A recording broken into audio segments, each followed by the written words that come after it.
Hello there, and welcome back to the Sky Guys podcast. Our Andor preseason coverage continues today. We did Cassian one-on-one last week. This week, we are going to the ISB side of the aisle as we take a look at Dedra and Karn as we get ready for season 2 of Andor coming up next month. I'm one of your hosts, Mike Phillips. With me, as always, Mayor's Voice of Your Generation every single week. Pete Consadori is here. Pete, how are you? Doing well, trucking along here with our Andor season two preview, if you will. We got a great show ahead of you today, but yeah, excited to talk about Andor season one and getting you guys ready for Andor season two. Yep. Also here with us today, our chief supervisor at the ISB, Nick Fraietta, is here. Nick, how are you? Doing great. We're a little more than a month away only. That's crazy, right? Yeah, Maybe a month and a half away at this point. And 2 months from now, it'll be over. I feel like that's half of what we say on this podcast. It's crazy how time flies. That's all we say pretty much. Yeah, But time it's flies. true. Yeah, time flies. You have fun. Yeah, we're gonna fast forward. You'll see, like when Andor's halfway over, we'll say crazy. It's already halfway over, and then I'll say crazy. It's over. That's all I say. Yeah, because I mean, this is also, as Tony Gilroy said, like this is going to be a pity on the podcast who's trying to cover this season so fast. Yeah, it's gonna be tough. We're gonna have to get creative with these episodes. Yep, for sure here. And Pete, people want to subscribe us on the Sky Guys. They can do so on Apple Podcasts, Google Play, TuneIn, Spotify, Amazon, all our usual suspects. Simply search for the Sky Guys, your favorite podcast platform. Full episodes there. And we're coming down the stretch here of the Andor preseason coverage. So make sure you subscribe because we're getting ever closer to that preview episode, the premiere. Like, it's big stuff coming.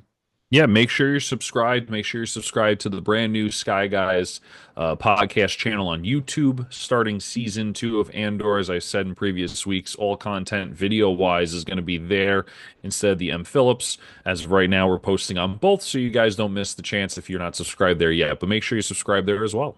Yep, absolutely here. And Nick, people want to follow us on social media. How can they do that? Sky Guys podcast pretty much everywhere, and at Sky Guys Pod on if you want to email the pod. Yeah, if you want to send us some feedback, send skyguyspod@gmail.com. We can read your comments on the air. If you got to have a dire thought here, like we do with our social media comment of the week. And we'll go to TikTok once again for this one. This is from our discussion about the Ray movie being delayed till 2026 shooting wise. So Randy Stuntman says, I for the life of me do not know why they keep announcing this stuff publicly before they even have a script written. Why are they parading out the star of a movie is just an idea out on a stage. So Nick, to everything you say, he's not wrong. I mean, he's not wrong at all. I completely agree with him, but there's a reason they do it. It's to gain hype. I mean, obviously, that's why they're doing it. So, like, he says he doesn't understand why they keep doing it. It's to gain hype and to read the room and to see what the reaction is. That's why they're doing it. But do I agree with you? Do I agree with him completely that they shouldn't be doing this? Because at this point, it's just they just keep going on stage and saying we're going to do this, we're going to do that, and they do none of it. Yeah, I completely agree.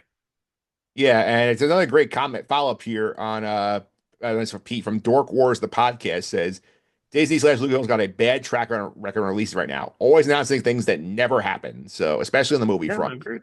Agreed. I think this is like I mean I get the idea of like shock value at the news headline of, oh, Daisy Ridley's coming back to Star Wars, but now we're gonna be looking at 3 years past that walkout on the celebration stage, and they still haven't even like set up a camera yet. Yeah. All right, let's get to some Star Wars news here. And Nick, there was Yeah, a there's a lot, so I'm going to try to go fast through most of it. And there's one piece of news actually that you didn't write that I will add. okay, sounds good.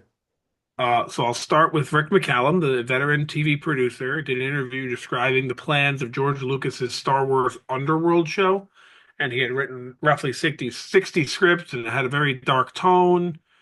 $40 million budget per episode. HBO was interested in doing this. This is obviously before the Disney acquisition. I don't remember exactly when this was. I want to say like 2009. It was around that time when they were talking about this TV show happening. So yeah, I mean, we all would have loved it. Would have been sounds like it would have been great. Um, but you know, Yeah, I do think 40 million an episode in 2009 is wild. yeah, I don't know what that translates to today exactly, but it would have been a high budget show, and you know how I don't need to tell you guys how good shows on HBO usually are. Yeah. So it seems like it would have been a great show. Yeah. The next thing I have here is that Disney announced at South by Southwest that The Mandalorian and Grogu will be added to Smuggler's Run at Galaxy's Edge in 2026. Yep. So that's cool. Yeah. Yeah. Also, the note, I think there's a note also from John Favreau who basically said the story, something's happening off screen in the film. So the idea piece that you're experiencing part of the Mandalorian Grogu story that you did not see in the film. And it looks like in it, you see the Millennium Falcon and the Razor Crest going to Cloud City. Yeah, very interesting considering we don't have the Razor Crest, but I'm sure that's coming up in the news too. Yeah. Disney also confirmed that the BD droids built by Disney Imagineers will be featured in the movie, and then they'll debut at Disney parks once the movie is released. So BD1, you can get your own. That'll be fun. Yeah, sounds great. Um, Next is that Disney has made season one of Andor available on Hulu through April 22nd. So if you only have Hulu, you don't have Disney Plus, you can watch it there. And the first three episodes of the show are available for free on YouTube right now. That's great marketing. Just get that audience into that first 3 episodes, and then you might get people, either going to Hulu if they have the Hulu account, or going to get Disney Plus if they want to get invested in the show. I think great idea. Yeah, now we're going to move into the Andor talk. This is the Tony Gilroy interview that we had with Collider. So during that interview, he said that the to release the show in 3 episode batches came from Disney, and he takes pity on the podcasters who are trying to cover the show because it will essentially be a movie every week. So And there we go. that answers our runtime question, Pete. Yeah, I mean, I think if it's a movie every week, we're probably getting 2.5 hours worth, maybe, Yeah. possibly a I week, think less. probably less. I think we're getting 40-minute episodes each, three per week, that give us 2 hours. I mean, it's not that much less than what you said, Yeah, but I'm that's thinking fair. 2 hours a week. Like 215, I feel like about that range. But which is fine. I mean, it's fine. Honestly, there are some times where I'm okay with the episode. I complain about the episode length a lot. I do, but there are times that I'm okay with it. Where there are times I'm watching Netflix shows and I look and I'm like, damn, this isn't over yet. And I look and it's like 42 minutes with 16 left, and I'm like, maybe the Disney thing isn't that bad. Sometimes. Sometimes. Yeah.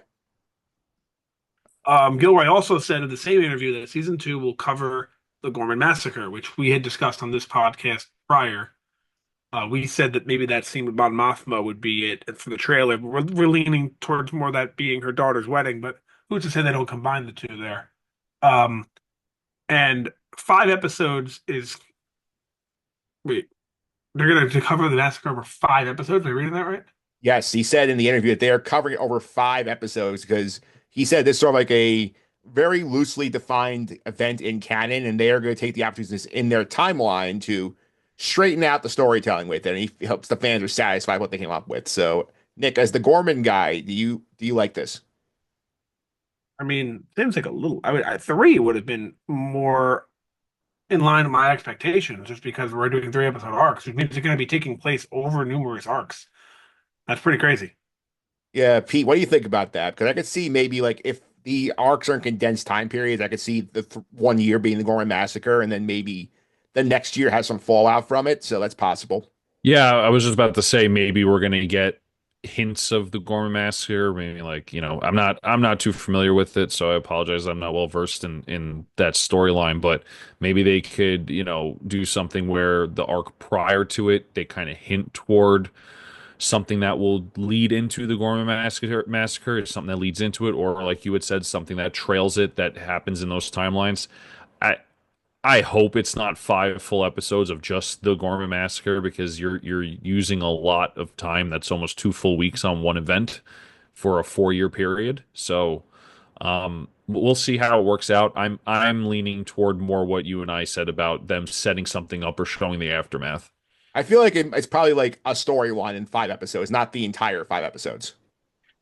Yeah, I think one of the arcs is the Gorman Massacre. I think 3 episodes is going to be all about it happening, you know, even if it's, just pure chaos or whatever. Again, I don't know the storyline, so but I can't see it being 5 full episodes of the specific event. All right. Nick, what else we got? We also have that he confirmed that in season two they're going to show how K2SO, that is K, and Cassian met, which they did show this already in a comic. So I'm wondering, will they retcon it or will they just show that comic in live action? I my guess is this could be a retcon. I would agree, and you're going to have a lot of people complain. I don't think they should be complaining, but whatever. Yeah, Pete. To me, like if Tony Gilroy has a better idea than the comic book had, why not? I mean, I agree. I think there's certain storylines you can get away with it. You know, if something's small, if it's something like meeting someone and that's different, if people are going to complain, I think now they're just nitpicking. I think the major storylines, if they try to retcon or break canon, that's when you have an issue. So I think it'll be fine. All right, that on the news department, Nick. Well, no, I have one more piece of news, and that is that Daisy Ridley has stated recently that her upcoming movie, that we are pretty hesitant on whether or not that'll actually, or should I say skeptical on whether or not that'll actually be released. She has stated that Kathleen Kennedy will be heavily involved in the movie outside of production. I mean, that's basically what she said last week in Kathleen Kennedy's interview. Kathleen Kennedy said this, never hearing it from Daisy Ridley. Yeah, so Daisy Ridley and Callie came on the same page on this. Yes. All right, well, worth tracking. Yep. All right, so now that's it. That's it. All right, so we decided today for our 101 episode, we're going to group the ISB affiliated characters together here in Dedra and Karn. And Nick, is it Dedra or Dedra? I always feel like you get this wrong. Oh no, I forgot. I forgot. You used to say one, and I corrected you once and said, no, it's not that, it's the other. And now I don't remember which one it really is. Yeah. I'm going to try and look it up here, but we're going to start with her storyline here, Pete. And remember, too, like this was also for a main character, a surprisingly late entry into the story for her because I think Dedra shows up in episode 4. Like we don't, she's out, sits out the entire premiere arc. Yeah, I mean it's been quite some time, but this is definitely a character that's introduced, I'll say midway, even though it's not a third of the way in, quarter of the way in, probably the better um measurement there. But yeah, it definitely comes in as a fresh character that we didn't know. And I don't know what you guys thought, but I think she was a strong character in some aspects during the season. Yeah, I remember like that, like we spent a lot of time with her, Nick, at the ISB, sort of like politicking to get more influence on the Ferrex investigation. She's clashing with her colleague Blevin, who seems to be clueless about how to do his job. And then like we're kind of rooting for her at points to like succeed. And then all of a sudden, okay, like she gets the power and she starts doing terrible things. And you're like, oh wow, they made us sympathetic for a fascist. Yeah, I enjoy her character though, and I really enjoy the ISB as a whole. And I know the other side of this episode is someone else who I also really enjoy, but um her character both of them actually in different ways show what's wrong with the Empire. Yes. And her way is a little more direct, and his way is a little more of a less direct. But yeah, she just shows what's wrong with the Empire, and I really appreciate that. Yeah, so we'll kind of do what we did last week for Cats. We'll go arc by arc on the characters. So start with second arc here. I'll just give a quick summation here. Dedra meets, she works at the ISB. He's one of the, let's say, Nick, like what, like 20 to 30, like supervising officers that they have in Yeah, that. let's say that's fine. Let's say 20. Yeah, she's in the 20. As I was saying, she's assigned a different area. She wants to investigate this incident on Ferrex, which we know last week was the Pre-War riot, and we'll talk more about Karn's role in a minute. But she gets stonewalled by the aforementioned Blevin, who has jurisdiction over the area. Blevin is sort of, trying to do things on his own path where he says, I'll set up a ISB headquarters on Ferrex and do my own investigation. Dedra's kind of sneaking around with her assistant to figure out that the rebels are conducting a coordinated campaign to Imperial weapons and technology. So she's basically hacking into databases to get the information she needs to make her case, Pete. Yeah. It's an interesting storyline.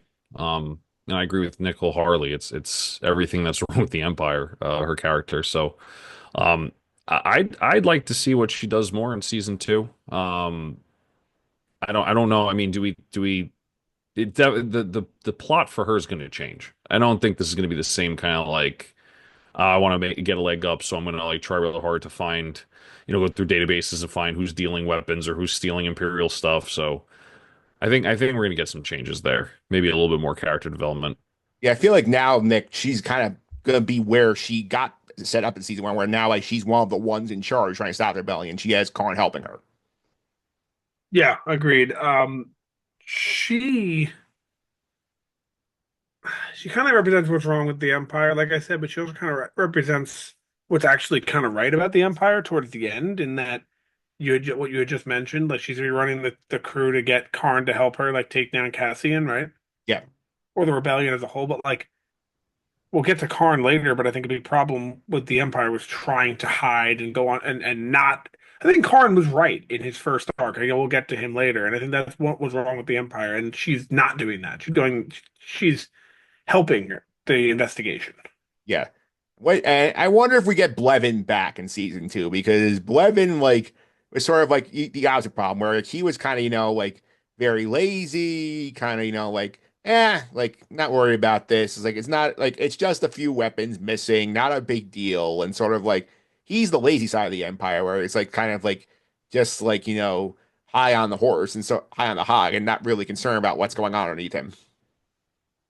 Right. Agreed. Yeah, Pete, you want more Blevin?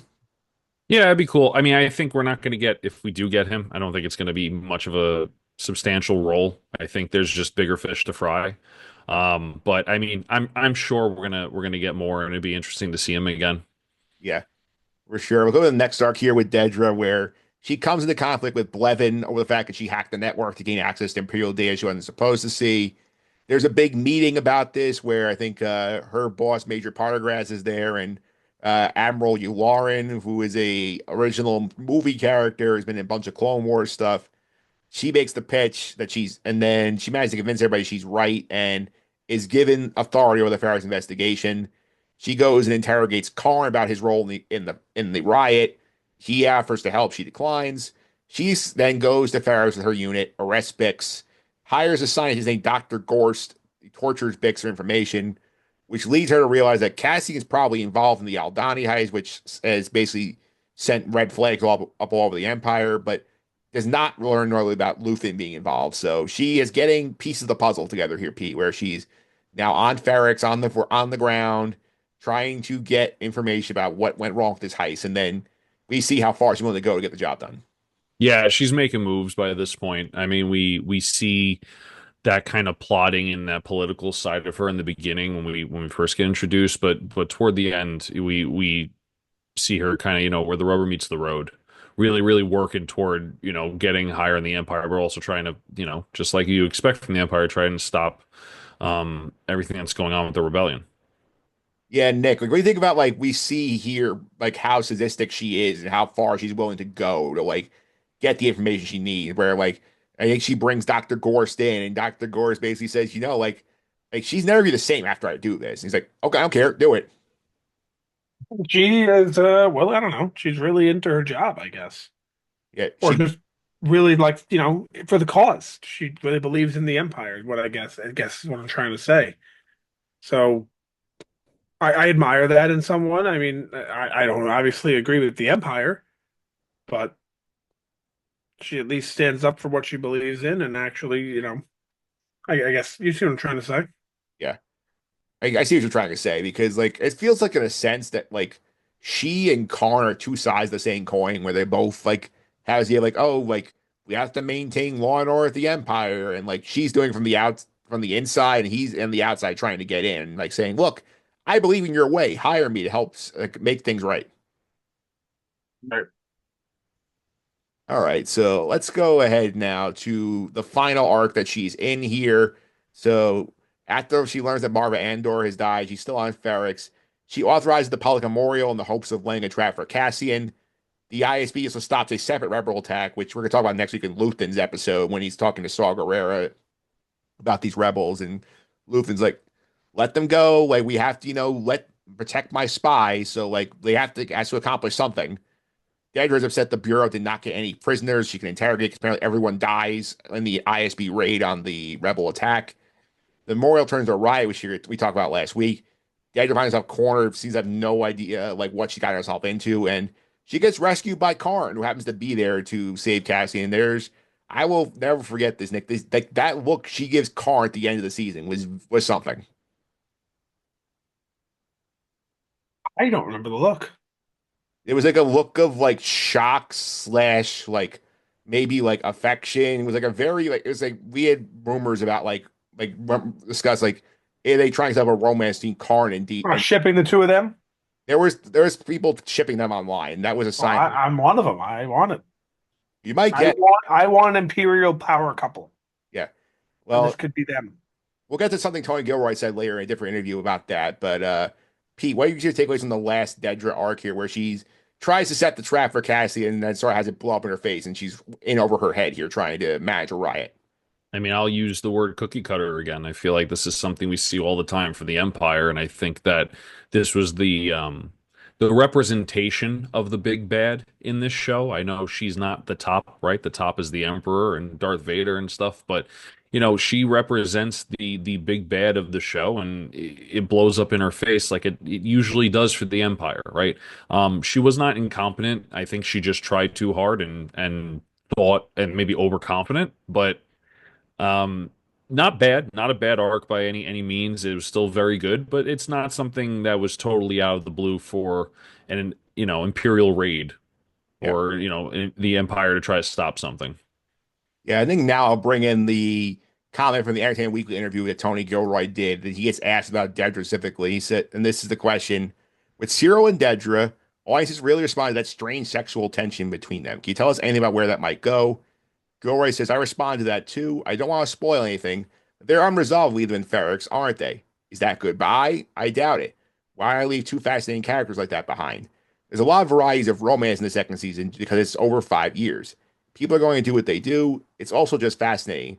Not just the varieties of romance, the varieties of love, the varieties of relationships. But then what is the incoming tsunami of revolution and war due to people's relationships? So a non-answer answer from Tony Gilroy there on that possibility, Pete. Yeah, I mean, I'm not saying it can't be done in Star Wars, but I feel like Star Wars sometimes struggles with love interests and conveying a love story. Not to say they can't do it. It's definitely been done, but it'll be interesting to see in this setting where there's like no lightsabers and no space battles yet. You know what I'm saying? Where it's more of like a realistic Star Wars approach. I mean, we've talked about it before where this is like believable Star Wars in theory. So it'll be interesting to see. They probably could pull it off. And I think that would just add another piece to the very complicated puzzle that is Dedra and Karn. Yeah, Nick, it's also interesting to remember too, because this relationship kind of starts with an interrogation and then Karn kind of stalking Dedra to, sort of like make his mark, like, hey, like, I appreciate what you're trying to do. Can I work with you? And he's like, no. And we sort of speculate at the time, like, he might have a crush on Dedra and he's like socially, as bad reading social cues, doesn't know how to express it, and is like trying to mix his work and his pleasure. So, like, there's like, that's an interesting sort of angle there. I think that if they're together each arc over 5 years, I didn't think to see how like that could go in and out. That's an imperial power couple for you, right? Yep. So, yes, though, completely. Yeah, he was weird, Yeah. and I liked him though. I feel like he got pretty bad points on our LVP board, right? Yeah, he was the bottom of the board. Yeah, but I don't think he was a bad character. I think he just sucked in the episode. Do you know what I mean? Yes. He did stupid things, basically, got the LP Yeah, point. he did stupid things and was really, like you mentioned, just like really out there with his like stalkerness. Yeah. But keeping the two of them together in this season, and I think we're heading that way based on what that or kind of that look. I looked it up, that look, and yes, I do think we are going to have some sort of power couple between the two of them, and I'm really excited for that. I feel like maybe I'm wrong. Have we ever really had that In terms of Star in Wars, terms of having two villains at the same time in Star Wars? Technically, yes, you could say the Emperor and Vader. I get it, but it's not. I feel like these two would be kind of equal in yeah, that sense. Like well, I two mean, equal villains, like we're both villains. I feel like we've never really had that. Well, I mean, even so, Pete. I mean, like Dedra would naturally be ahead of Karn in the pecking order. She got into the ISB first. Yeah, but I see where Nick's coming from. I don't think we've had like a villain by committee, if you will, right? Where it's yeah, there's definitely someone who outranks someone, or there's definitely a big bad, as I said. But I think we haven't had it where there was multiple, except for maybe Ahsoka, there was multiple bad guys that they were going against.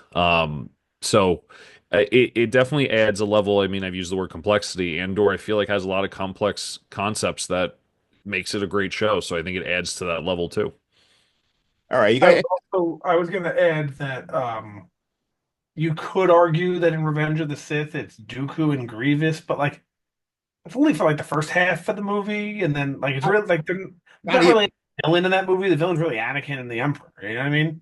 Yeah, plus Dooku's dead in like 15 minutes. So Dooku dies right away. Grievous dies, maybe about an hour in. yeah, Um, because I mean, in reality, those are the two villains from the Clone Wars. I think the only other argument you can make is maybe Maul and the Trade Federation and the Phantom Menace.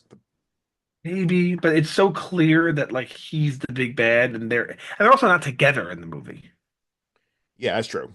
They're not with each other. They're on Naboo, and I mean, so is he. But you see my point. Yeah, it's a complicated like dynamic we haven't seen before, really. So It's similar to like, let's say at the end of Revenge of the Sith, Padme did agree to join Anakin and did not say you're breaking my heart or whatever. And let's say that because it was 2-on-1, they just killed Obi-Wan.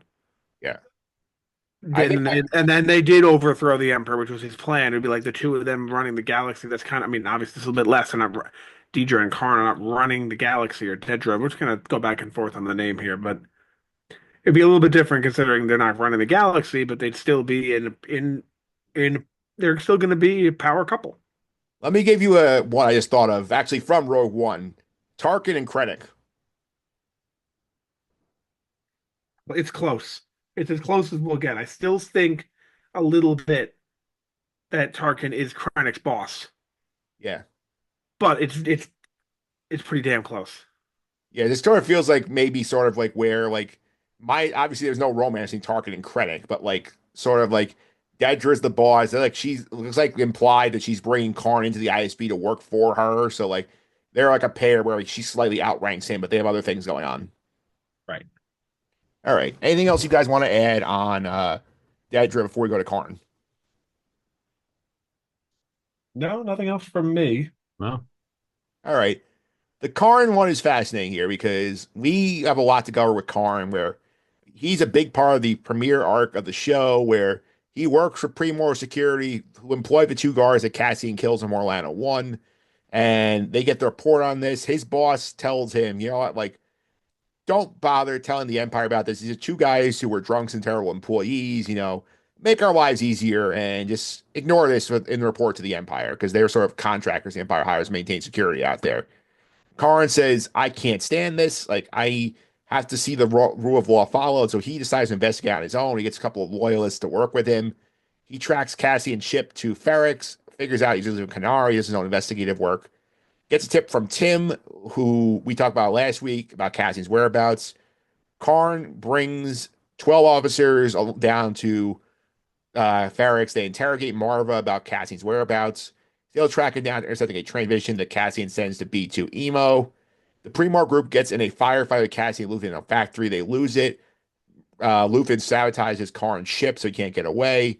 Riot breaks out that Premor is blamed for. So Karn basically is the main villain of the first arc of the show, Pete. So where like his actions, where his boss tells him, leave us alone. We don't need extra Imperial attention for two drunks. He says, I can't do is I have to follow the law and make sure the law is enforced.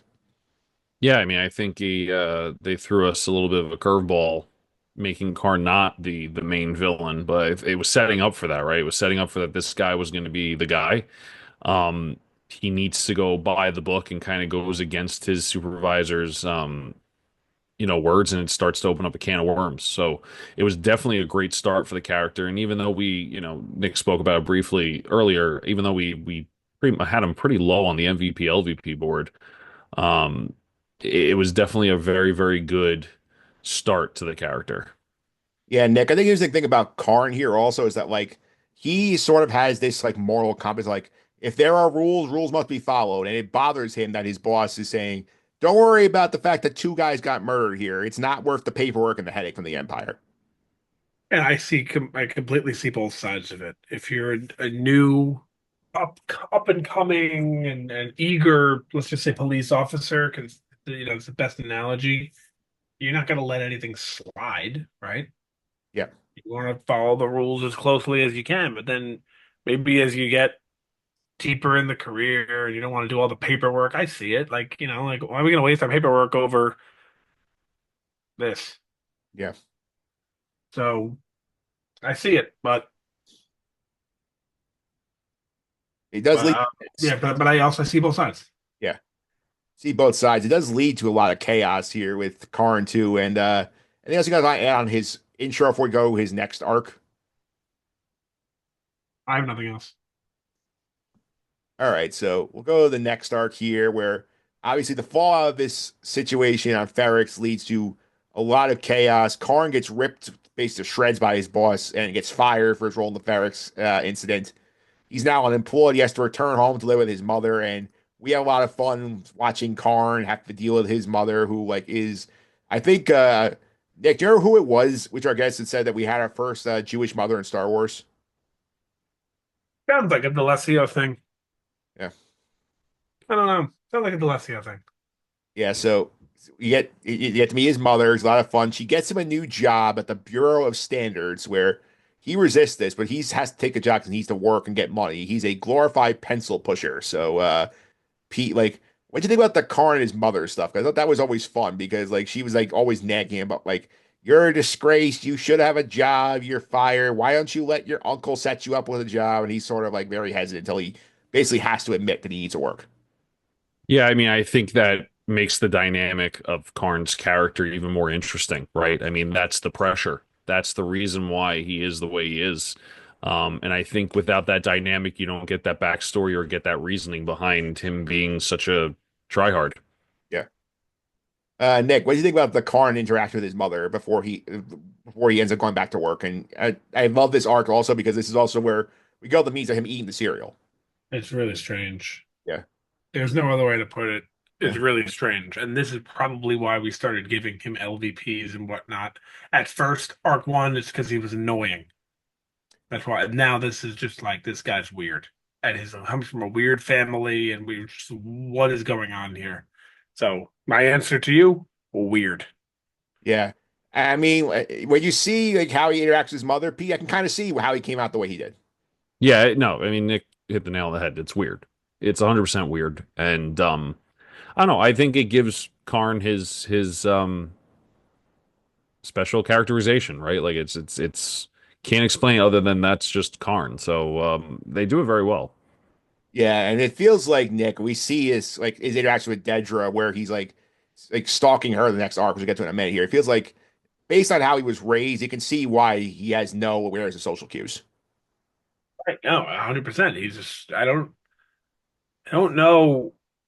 I think it's so interesting because they don't like tell you. It's just kind of shown to you, and we're just assuming, yeah, he doesn't seem like he has any soul.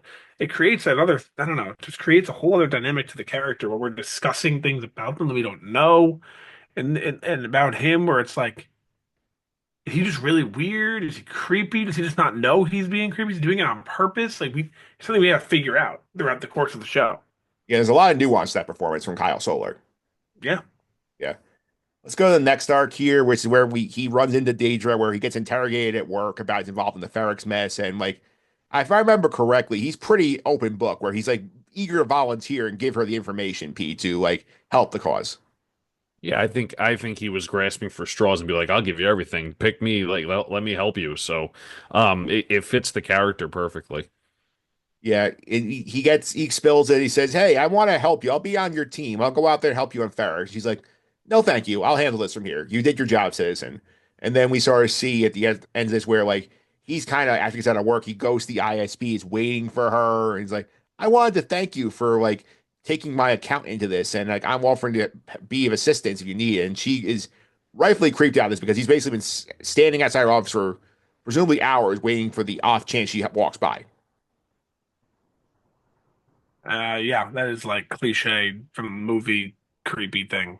Yeah. Waiting outside someone's place of work or school or home is very, very creepy. Yeah, and like it's the way Kyle Soller plays it too, Pete. It's like it's hard to tell whether he actually is serious about like what he's saying. It's like, oh, like I wanted to thank you, but like doesn't know the proper channels to do it, or like he literally is just saying like this is the only way I will get to her, so I'll just wait here until she shows up. It's like the person who really wants the job and he's went to the interview and they said, "All right, we'll call you," and they don't call you. So you send about 15 emails and show up at the office and say, "Hey, what can I do to get the job?" It's very much so that. And I think I appreciate that they go that far with him to show like almost like it's an office job, right? Almost like he's trying to pass the interview and try to impress. So um, I think that dynamic is gonna help. I mean, we see it help the character development throughout this season. I think it'll also help next season and see what he does with this either newfound confidence or helping the Empire or what. But it's definitely it definitely gives those vibes of, oh, I had an interview, went really well. Why haven't you called me? Yeah. Are either of you How I Met Your Mother people? Oh yeah. Yep. Yeah.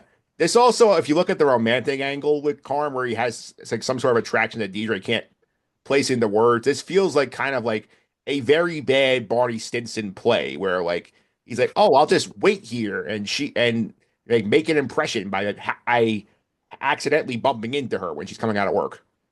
Yeah. See, like, you know what they say sometimes is they say if the person's attracted to you, it's not creepy, it's romantic. Yes. In But if this the case, person's not attracted to you, it's creepy. well, I think at that point it was creepy. Yeah, 100%. But if she walks outside and she's like, "Oh man, I like him," Yeah. then it wouldn't be creepy. Yeah, she's like, oh, how sweet. He waited for me. Right. Yeah. It's a matter of how she feels about him at that point. Yeah. It is. So anything else we want to mention here before we go to Karn's like finale here? He's a little quiet in that last arc. Let's do it. All right, so the last arc here, Karn is back at home at one day after work. He gets a tip from his loyal Primor buddy Linus Mosk that Andor is going back to Ferrix for Marva's funeral service. He steals some money from his mother to facilitate his trip to Ferrix. Karn gets there in time for the riot and has a choice to either try and find Cassian or he spots Dedra in trouble. He goes, saves Dedra, and basically she's like, "What are you doing here?" He's like, "I'm here to help." And like we get the creepy look, the creepy, confused look that she gives him to end his storyline. It very heavily implies that there is a lot more between this pair in season two. So almost a sort of redemptive moment for Karn to end his season, Pete. Yeah, and I think by this point, all of us by the end were like, we really went hard on Karn, but we're kind of he did a really good job, right? The character itself was really well played, and I think that this sets up season two perfectly to see what else we get from Karn. I'm kind of wondering how that dynamic will be since we're doing a year every 3 episodes, but you're right. I mean, definitely a good way to end it, and make you wonder about that character. Nick, what do you think about how Karn wrapped season one? I guess he succeeds. Yeah. I guess. Would you say that? Would you go that far as to say that? Like he saving her is gonna, I think, put him in a position where she hires him or whatever. They become partners, and I'm would not be shocked at all if there was some sort of romance there. So I guess he won. Yeah, it's kind of like feels like he Forrest Gumped his way into a win, where he was just there for something else and just happened to like bumble his way into the right thing. I guess so. Yeah, that's a good analogy. Yeah, because like he was not going there to find Dedra, he's going there to find Cassian. Right, and he's leaving with Dedra. Yep. Dedra. Yeah, and maybe a job. Hmm. Probably a job based on some of the footage we see in the season two trailer. I would say a job and a girlfriend. Yep. So I have another Tony Gilroy quote on Karn from the Entertainment Weekly article here. So I'm gonna get that popped up here. So I think this is an interesting note that he teases on Karn. I think is gives us more insight than what the Dedra article was. The question from Entertainment Weekly: Syril as this give and take between his all-consuming desire to prove himself and advance in the Empire, and his very real experience of seeing the human impact of his actions. Is that going to continue throughout season two, or we see him swing more in one direction? Tony Gilroy says he's a fascinating character because he knows what the rules are and he wants the rules to be followed. He wants to belong in the worst way. So what happens when the first embrace comes from the fascists? Is that where you go? Or what if you're embraced by somebody else? Where do you go? He's going to be paid by all the things that were in the first part of the question. So very intriguing tease on Karn here for season two, Pete, because I feel like they sort of now that tease makes you think like he might have a moral conflict at some point, which you did not really see in season one. Yeah, I mean, I thought we were going to get that in season one, but it makes sense. I think he's an impressionable character. I think that he wants to fit in and that he's been dealing with a lot, just what we saw in season one, even before season one, right? His character's been dealing with a lot. And I think we could see a side change here. I can see Karn being for the rebellion and being able to give them inside information about how things work, right? Because he's dealt with the Empire or worked for the Empire or whatever for so long. So I can 100% see a side change. I can see that character turn. And honestly, I can kind of see maybe Dedra turning randomly. Hot take, but to stay on Karn, I can see it. He's an impressionable character. Yeah, Nick, Pete brings up a good point about the potential for a flip from Karn because like it makes you like he gets what he wants at the beginning of season two, where it looks like he's gonna be working with Dedra for the Empire and the ISB, making his career here. It makes you wonder here, like maybe he's somebody who feels the fallout of the Gorman massacre, and maybe he doesn't philosophically agree with what happens to the protesters, and maybe at that point, like I forget who was the character in Rebels who does the same flip. Agent Callus. Yeah, maybe he pulls a callus and flips. I don't know. I feel like he's the opposite. You think But he's then again, I never would have said that about Callus at the beginning of the show, so could be. remember Callus though had the whole episode where he was like stuck with Zeb and Zeb saved it. That made a mark on him. So maybe Karn gets in a similar situation where like he ends up like near this massacre and like somebody pulls him out of it when things are going out of control and like he sees all the people die and says, you know what, like that's not right. I mean, it could definitely happen. To me, he seems like the kind of person who's so far deep into the Empire and what their values are that I can't see it. But countless times before, we've seen that happen in Star Wars, right? Vader and Kylo Ren and Callus. Gallus. So it's not. What's his name? Hux too. You know, we never really got, even though that one came out of left field, Hux one. That one still doesn't make any sense. Yeah. That was just let's just make it that because it might be funny, and it was funny for half a second, and then I was like, that was stupid. Yeah. It was a little stupid here. Was it because the actor did a good job at that one scene when he said, "I'm the spy"? It was kind of funny the way he delivered the line, but that was it. It was a great line read on that. Hmm. Yeah. Anything else you got to say on Karn in this finale before we go to sort of discuss what we could expect out of these two in season two? Nothing to add from me. All right.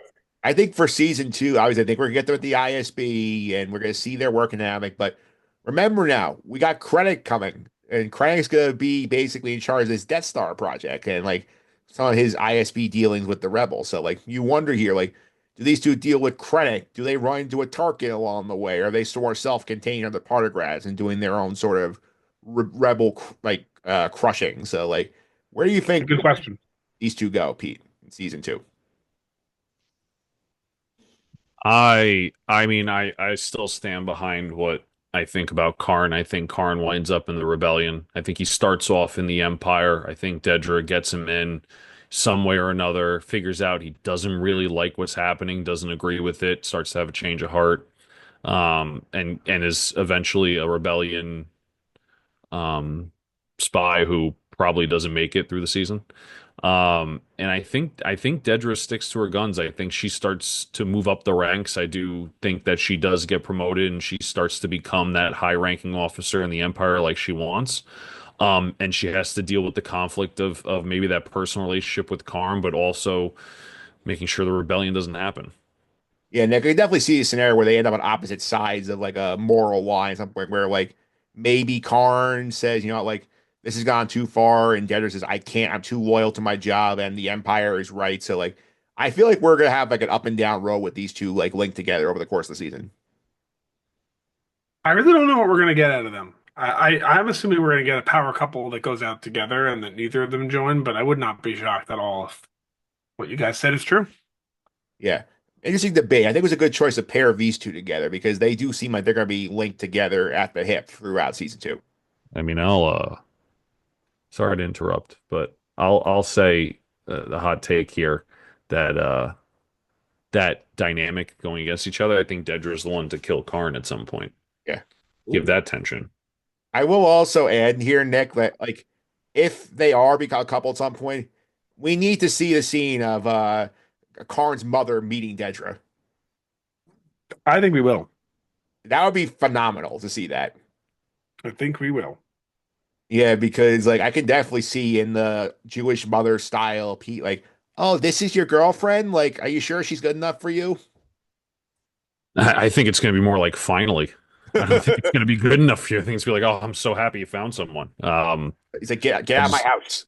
yeah, I just think that vibe's going to happen. I don't know. Like the more I think about it, I don't know if they're going to go down that road. I think we'll just have the tension, and I think maybe we'll have like the mother think it's his girlfriend, and they're like, no, no, no, we're not together. Like it's going to be one of those deals. I think. And Uh, she's like, sure, you're not. Right. Yeah, it's I think it's going to be more that than we'll actually get like a confirmation we're a couple. I just don't think it's in the cards, at least for especially a 4 year time jump between uh those episode arcs. So yeah, I think we'll get more of that.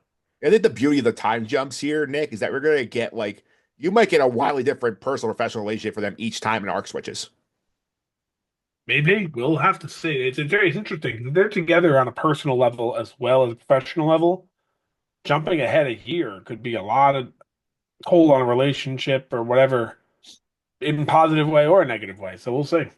Yep, we'll see. And we'll continue the character watch series next week. We're gonna switch sides, go to the rebellion side here. We'll talk about Luthen and Mon Mothma next week. Two characters are gonna be paired together here, and I'm very excited to get to Luthen, Pete. Yeah, I am too, and another character that I feel like could have a flip, but we'll talk about that more next week. I'm excited to get the Monty. So Yeah, let's do it. Love yeah, Monty. yeah. Yeah, Mon, like if you read, we'll talk some more next week about what Tony Gilroy has to say about Mon Mothma for season two. She's gonna be in for it. She's gonna be going through a lot. Yes. All right. With that, I want to thank you guys for coming on this week. I really appreciate it. Pete, people want to follow you on social media. How can I do that? At Concy29 on Twitter, CONSY29. AP Tower 308 created the background I'm using here. Make sure you check them out on Reddit, and make sure you subscribe to the Sky Guys Podcast YouTube channel. Nick, one more time. People want to follow us on social media. How can I do that? At Sky Guys Podcast. It's on Instagram. It's on Twitter. It's everywhere. At Sky Guys Podcast. And if you want to email the pod, it's at Sky Guys Pod. Yep. You guys can follow me on social media at mphillips331. It's MPHILIPS331. This week over on the Just and the Suffering podcast. It's March Madness. The brackets are out. Troy Moriello came by Selection Sunday. We broke everything down. Who was snubbed? Who got in? And Nick, I know as of recording time we don't have the bracket yet, but who are your tournament favorites? I can't believe Iona made it after winning the MAC tournament. That's your prediction. That's what I can't believe. Yes. I can't believe they snubbed St. John's because they said the coach was rude. Can you believe it? Yeah, it's a wrong take, folks. But anyway, we'll be back next week to talk about Luthen and Amon Mothma. Until then, may the force be with you.